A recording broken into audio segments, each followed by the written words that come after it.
Selamat malam semuanya. Ya, ini F-Talk edisi 17 November 2024. Seperti biasa, malam ini kita akan berikan update market IHSG dan juga membahas ide-ide yang masuk di kolom komentar F-Talk edisi terakhir. Ada 5 atau 4 saham yang akan kita bahas di F-Talk malam ini sesuai dengan permintaan yang ada di kolom komentar. F-Talk hanya membahas apa yang diminta ya. Baik, kita mulai. Karena ini hari Minggu, untuk IHSG kita langsung melihat stock call yang mungkin Bapak Ibu sudah baca tadi sore di website kami.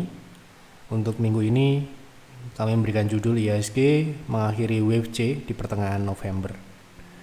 Oke, jadi kita bicara wave C ini adalah wave minor koreksi yang terbentuk sepanjang wave 4, yang mana wave C ini adalah wave akhir dari sebuah koreksi wave 4. Dan pada stock call edisi minggu lalu ya, kita sampaikan terkait target ekstensi wave 4, yaitu wave C-nya ini akan berakhir di area 7.200 sampai dengan 7.140.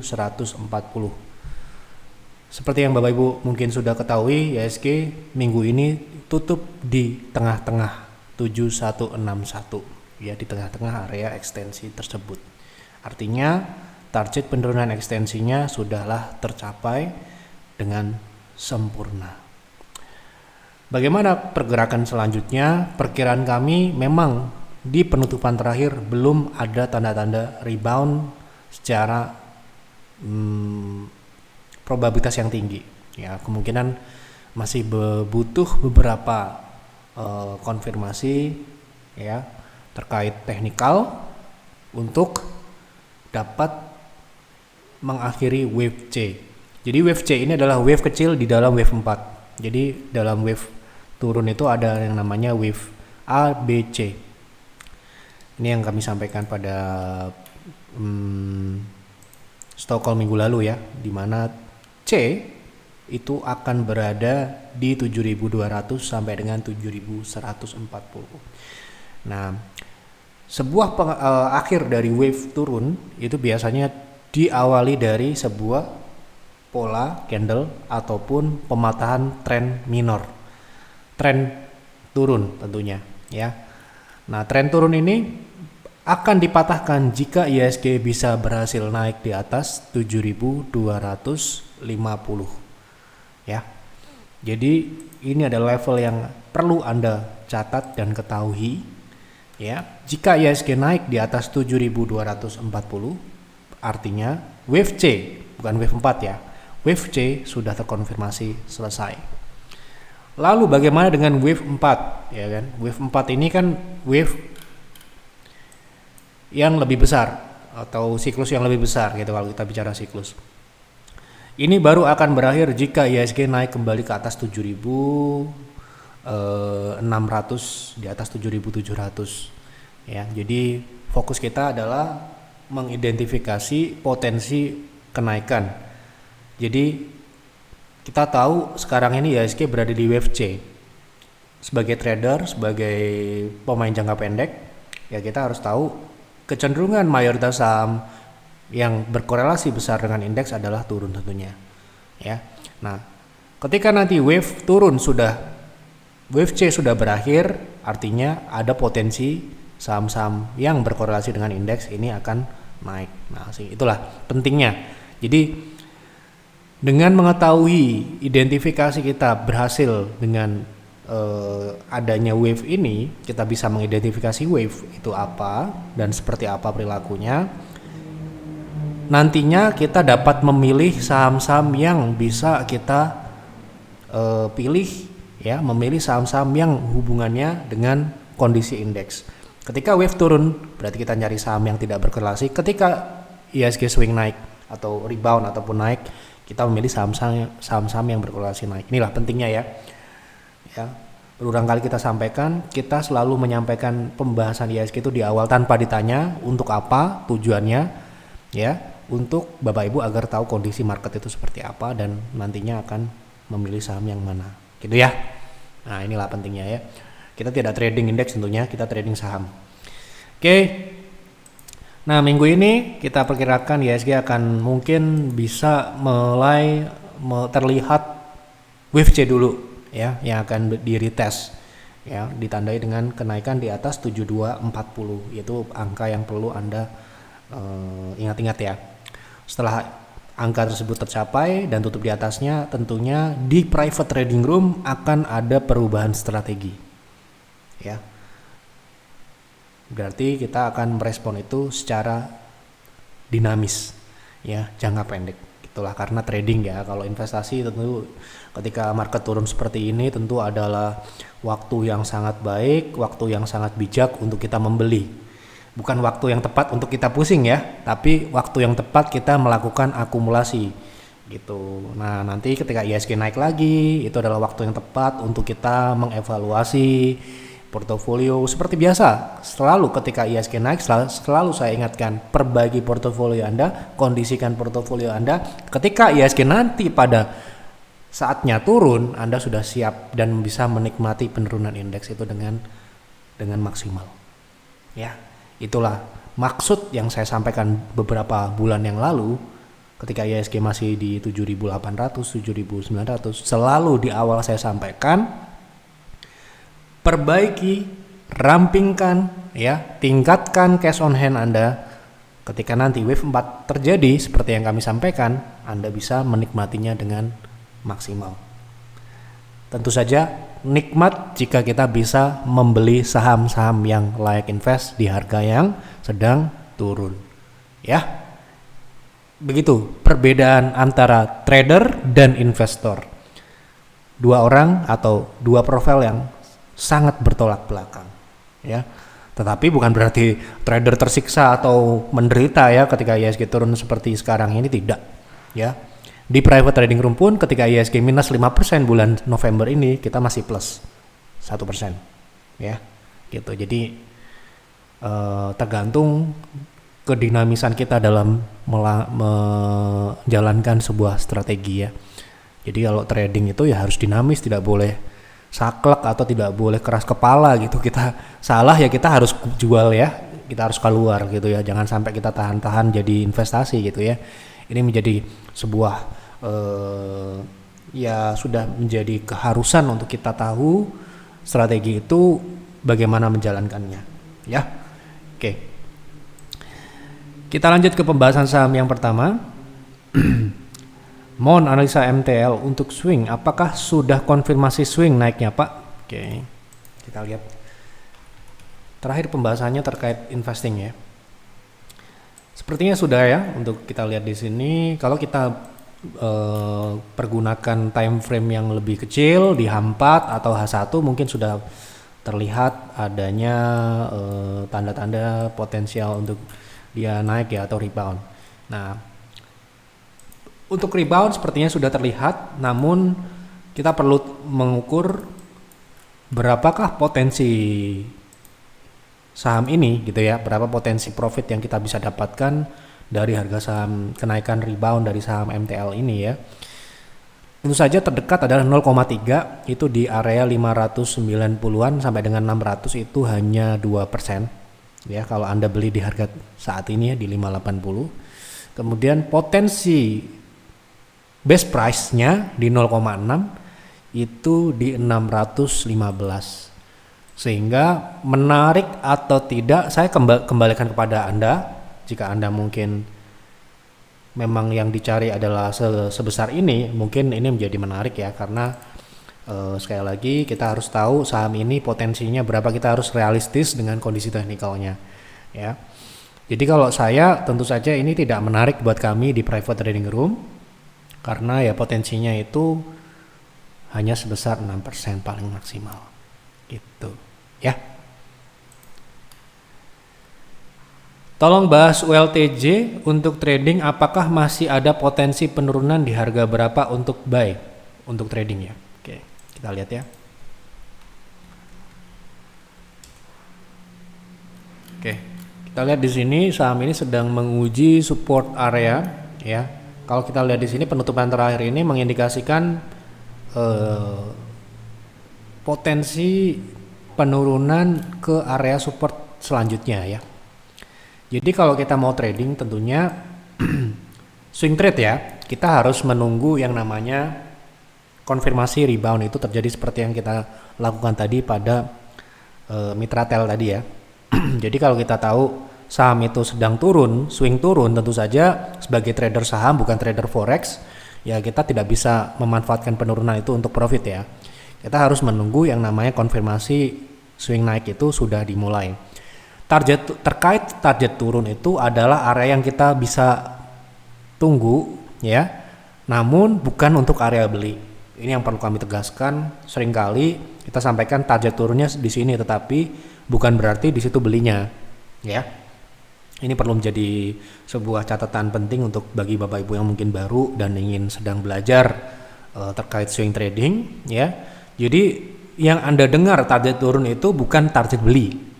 Oke. Target penurunan itu adalah target yang Anda bisa tunggu sampai dengan saham tersebut mencapai area tersebut, dan Anda harus menunggu lagi yang namanya konfirmasi swing naik. Kenapa? Agar kita bisa menjauhi yang namanya sikap-sikap yang mendekati perilaku perjudian.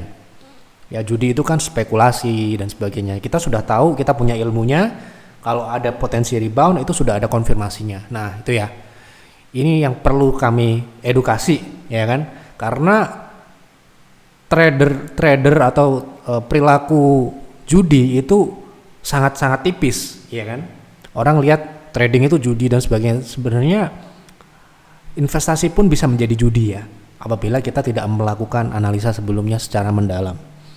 Jadi mohon maaf ya teman-teman yang investasi, Anda juga bisa mendekati perilaku judi jika Anda tidak melakukan analisis terlebih dahulu sebelum mengambil keputusan investasi jangka panjang.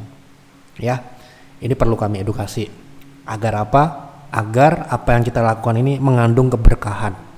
Ya, jangan sampai kita hanya duniawi saja yang kita kejar, tetapi juga kita ada memikirkan sisi-sisi moral yang kita bisa tanamkan itu dalam aktivitas kita sehari-hari, yaitu dalam hal investasi ataupun trading. Trading pun juga sangat bisa untuk judi ya.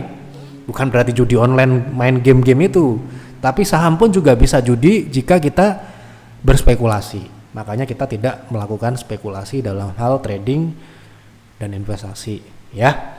Gitu. Nah, itu ya. Jadi seperti case di saham WLTJ ini sekarang yang berjalan adalah swing turun ya. Sehingga kita perlu menunggu saham ini mulai ada rebound dulu baru kita akan masuki. Nah, Pak, ada pertanyaan seperti ini kemarin saya baca di konsultasi. Lah Pak, kalau kita menunggu konfirmasi kan harga sahamnya sudah naik duluan. Ya, harga sahamnya sudah naik duluan dan kita potensi profitnya sudah mulai berkurang. Nah, ketika kita melihat konfirmasi dan sahamnya itu ternyata sudah naik dan kita ukur, kita kalkulasikan potensi profit itu kurang menarik dari sisi upside-nya, ya kita bisa memilih saham yang lain gitu. Jadi tetap yang terutama adalah kita menunggu konfirmasi. Misalkan kita nggak diberikan potensi upside yang memadahi atau mencukupi untuk kita mencari profit, ini sembari edukasi ya, supaya nanti Yeftalk ini tidak hanya terbatas di bahas-bahas saham aja, tetapi edukasi ini lebih penting menurut saya. Jadi kita tidak takut dengan saham ini rebound kemudian kita tertinggal. Nggak usah takut, saham banyak. Anda punya uang, Anda bisa milih saham yang mana, ya, gitu. Jadi dalam hal trading pun kita perlu menunggu, ya. Kalau dibilang pasif tidak ya, tetap kita aktif, kita reaktif, tetapi memang kita perlu menunggu yang adanya konfirmasi dulu. Jadi kadang Anda mungkin member private trading room, kadang kita seolah-olah seperti pasif ya. Kita tidak diam, itu kita memantau ya. Kita memantau sistem kita, membaca saham ini akan kemana ya. Saham-saham ini mana aja yang bagus, mana yang tidak, itu kita terus kerjakan ya gitu. Jadi kita sangat concern terhadap yang namanya pergerakan itu harus ada konfirmasi dulu. Itu pun kita belum tentu dapat memastikan saham ini berhasil ya, tapi setidaknya kita sudah berusaha untuk menjauhi gitu ya. Nah, ini kita lihat dari potensi downside-nya ini masih ada ya, di mana areanya ini berada di 1640 dan ketika nanti harga tersebut turun ke area itu ya sesuai dengan yang ada, Anda perlu menunggu dulu dia rebound. Misalkan berhasil rebound gitu ya. Berapakah potensinya ketika kita mau swing trade di saham ULTJ jika memang penurunannya itu mencapai 1630 atau 1640, kemudian dia rebound gitu ya. Katakanlah dia rebound di area 1690 ini. Berapa persen yang bisa kita dapatkan? Itu hanya 2% sampai dengan 6% juga.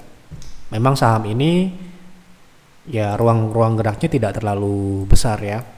Jadi ya kita harus berekspektasi pada sesuai dengan kondisi teknikalnya. Jangan sampai kita berekspektasi misalkan saham yang pergerakannya hanya kecil, kita berekspektasi saham ini bisa naik dalam seminggu 100%, 200%, itu tidak masuk akal. Gitu ya. Jadi kita harus, nah makanya itulah pentingnya kita tahu yang kita cari itu seperti apa. Ya, gitu. Ada beberapa member kami yang memang mungkin dananya sangat besar ya, sehingga beliau tidak bisa masuk di saham-saham mid cap ataupun small cap. Dia bisa hanya masuk saham katakanlah BRI atau mungkin yang sekecil-kecilnya seperti saham BTN gitu ya. Jadi ya memang tidak akan mencari profit itu terlalu besar, katakanlah 5% sudah cukup gitu ya katakanlah. Setiap orang punya pilihan yang beda-beda dan pastinya ada alasannya ya gitu. Yang jelas untuk saham ULTJ ini menurut saya tidak bisa berekspektasi profit itu besar ya gitu. Untuk harga saat ini masih cenderung ke turun. Oke.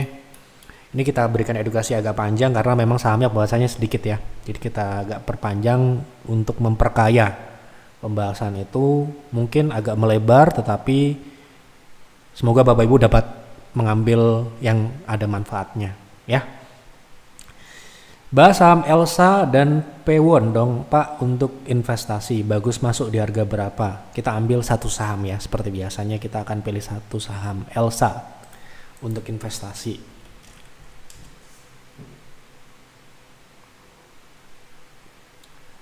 Oke, untuk investasi tentunya SOP-nya seperti biasa kita akan cek fundamental ya.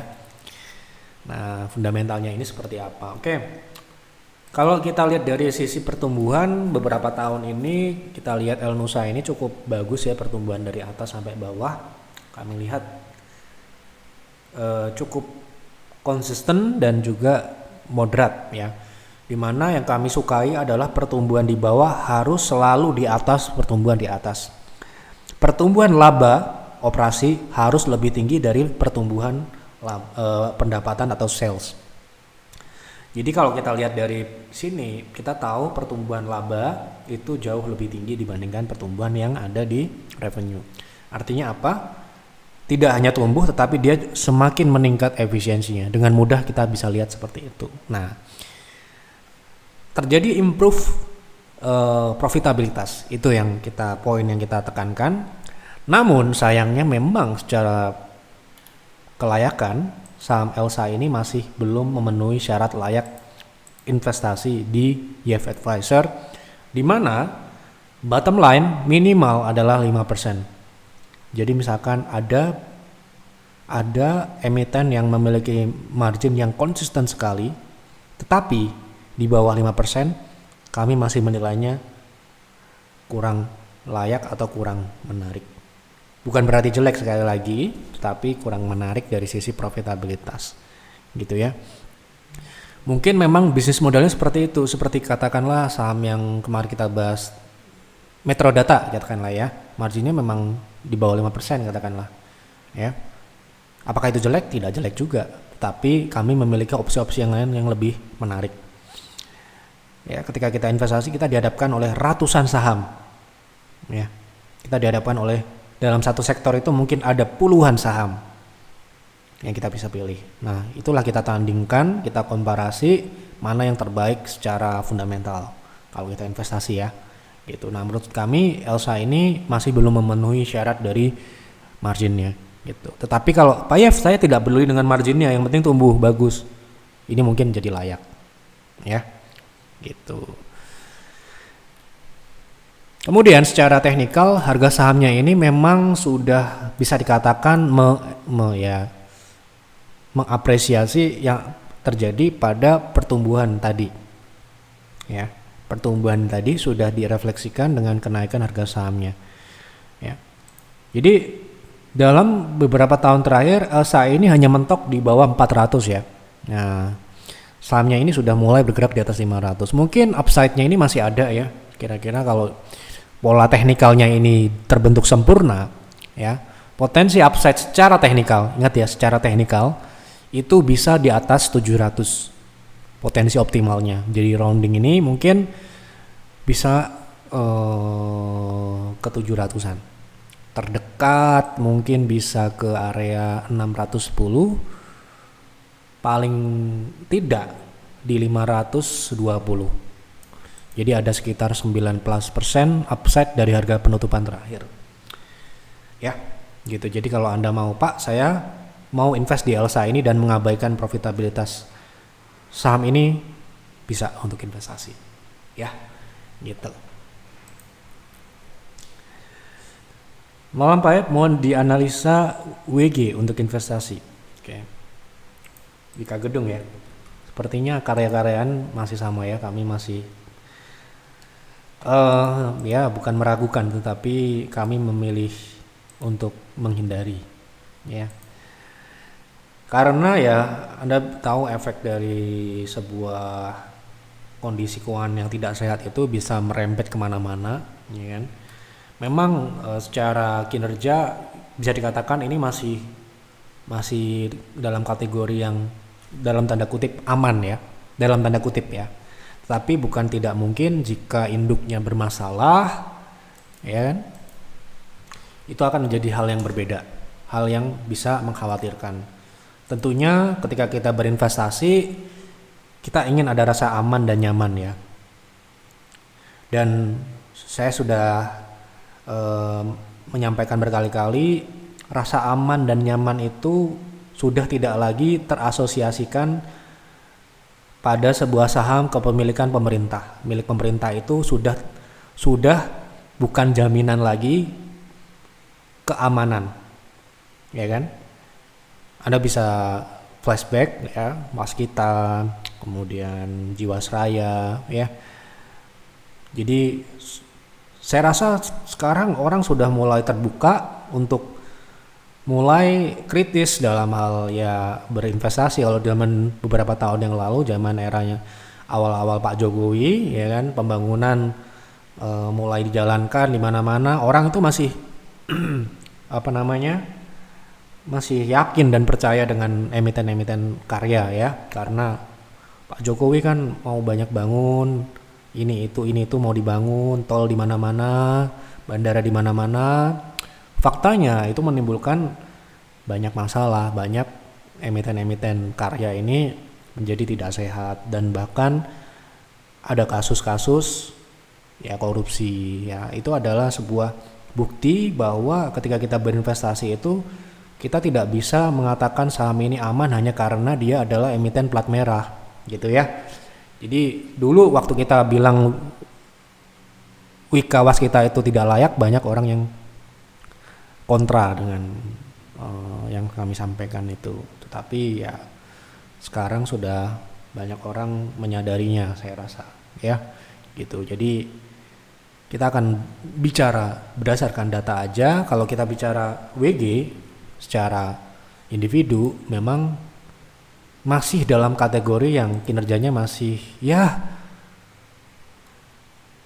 dalam tanda kutip tadi aman, tapi bukan berarti ini layak ya gitu, karena secara margin operasionalnya ini juga minus ya beberapa kuartal, dan secara pertumbuhan juga naik dan turun, tetapi masih lebih oke dibandingkan mungkin Anda bisa lihat tadi induknya babak belur seperti itu ya gitu. Jadi kalau saya menyarankan kan saham ini di market kita ada 800 saham lebih, agar Anda lebih aman, serasa nyamannya ada ya, saya sarankan pilih yang lain dulu ya gitu, karena memperbaiki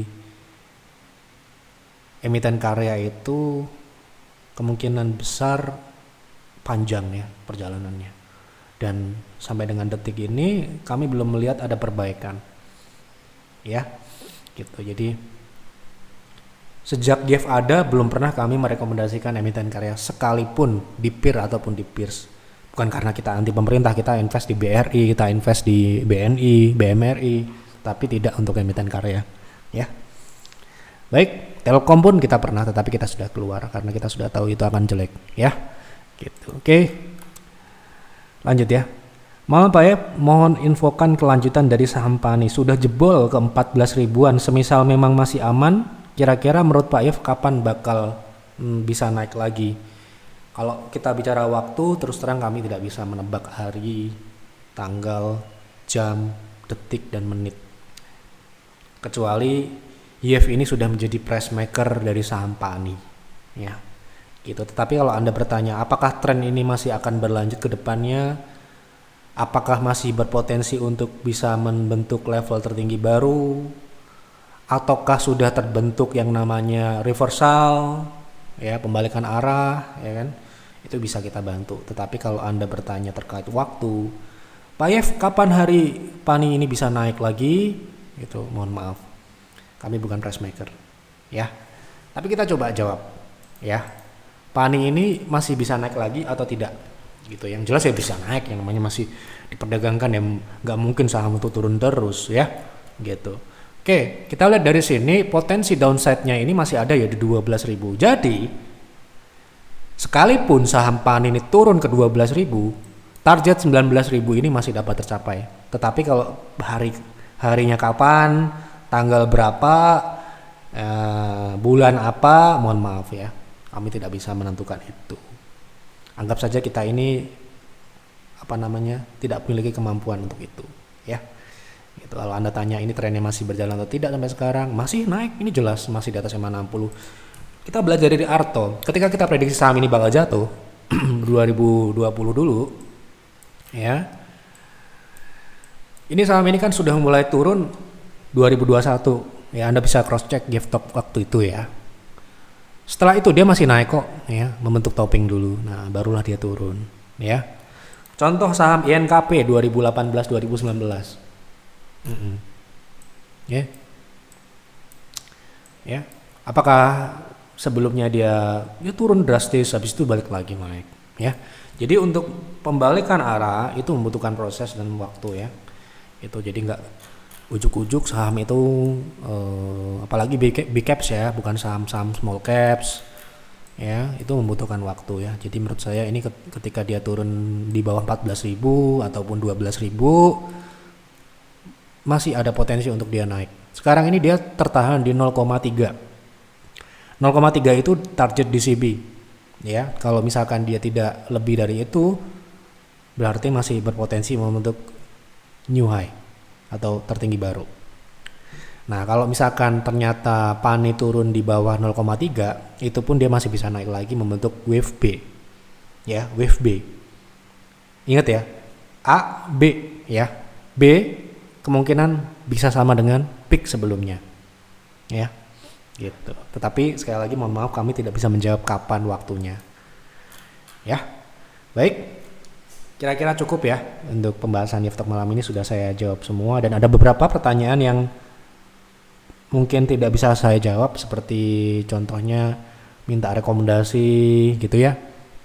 Kemudian cuma menyebutkan tolong bahas saham A, B tanpa menjelaskan konsultasi yang lebih spesifik, itu juga kami tidak bisa membahasnya, ya.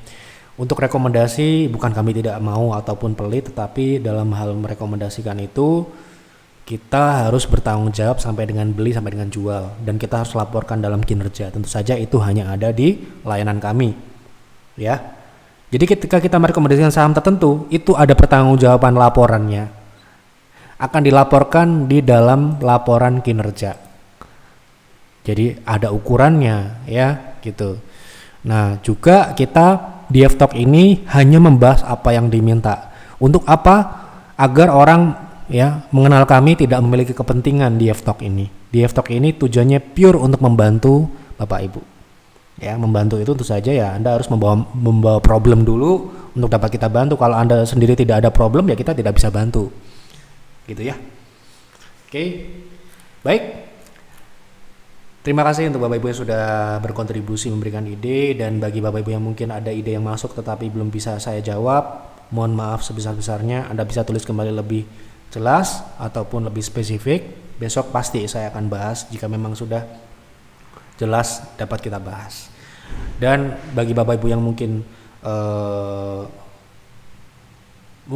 mendapatkan informasi di sini, kami berharap Bapak Ibu dapat mencerna dan memprosesnya lebih dalam lagi, ya, lebih matang lagi. Anda proses lagi jadi trading plan, jadi investing plan yang lebih baik ya, agar nanti eksekusinya terukur dan Anda bisa jadikan patokan kinerja Anda masing-masing, gitu ya. Jadi jangan menelan mentah-mentah informasi yang ada di Yeftalk ini. Dan untuk edukasi yang saya sampaikan di sini, Anda juga bisa ambil yang Anda rasa cocok, yang mungkin Anda rasa tidak cocok, silahkan Anda abaikan. Ya, apa yang saya sampaikan ini, ya, adalah apa yang kami alami sendiri, yang kami miliki, yang kami sampaikan apa adanya di Yeftalk. Ya, jadi tidak perlu diperdebatkan ataupun tidak perlu istilahnya kita jadikan masalah, gitu ya. Karena kita punya profil yang berbeda-beda, dan dengan profil yang berbeda-beda itu tidak harus kita melakukan hal yang sama. Tidak harus juga kita setuju dengan apa yang saya sampaikan. Ya, itu saja yang dapat kami sampaikan di Yeftalk malam ini. Mohon maaf apabila ada kekurangan atau kesalahan dalam penyampaian. Selamat malam dan selamat beristirahat.